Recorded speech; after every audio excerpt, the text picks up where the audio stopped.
Israel is slaughtering thousands in Gaza and Lebanon. But it is also carrying out a cultural genocide.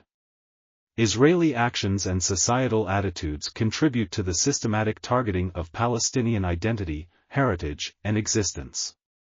Cultural genocide encompasses efforts to destroy the cultural heritage, identity, and social fabric of a targeted group. This definition extends beyond physical acts of violence to include the destruction of cultural sites, suppression of language, and erasure of historical narratives. The United Nations Convention on the Prevention and Punishment of the Crime of Genocide outlines these acts as integral to the broader genocidal framework. Since October 7, 2023, Israel's military campaign in Gaza has led to significant destruction of cultural sites, including universities, libraries, mosques, churches, archaeological sites and museums. Reports indicate that over 200 heritage sites have been damaged or destroyed, which includes historical landmarks dating back thousands of years. This systematic targeting is viewed not only as an assault on physical structures, but also as an attempt to obliterate Palestinian history, memory and identity. The normalization of violence against Palestinians within Israeli society contributes to this culture of genocide. Public discourse often reflects a lack of empathy towards Palestinian suffering, with some segments celebrating military actions against them. This societal mindset is reinforced by cultural expressions, songs, performances, and public statements that promote or justify violence against Palestinians. The international community's response has largely been silent.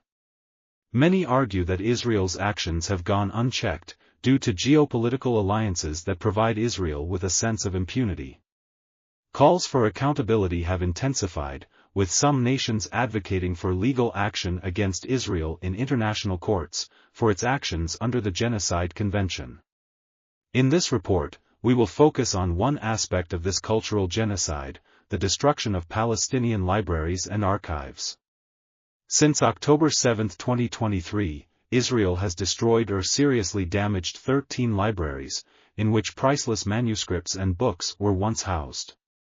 First there is the Great Omari Mosque, was built in the 13th century, and housed the Al-Zahir Baybar's library, also built in the 13th century. The mosque was first built in the 7th century, although the site itself held Philistine and Roman temples, as well as a Byzantine church. The mosque contained a library with over 30,000 books, many of them stone-printed books, before the invention of the automated printing press. The mosque also housed 211 unique and ancient Islamic manuscripts and fragments and documents.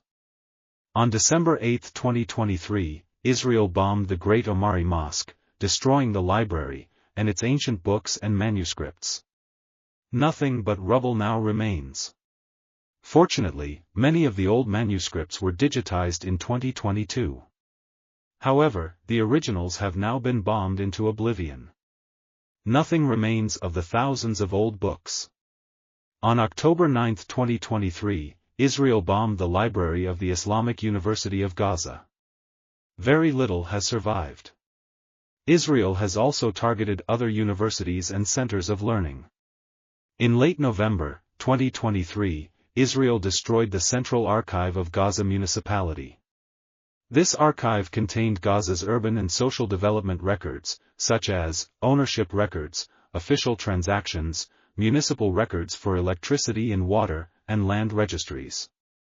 The exact date of the bombing or shelling is unclear, but it was first reported on November 29, 2023.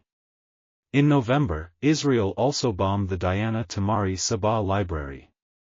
It was a significant place for learning, with its collection of 20,000 books.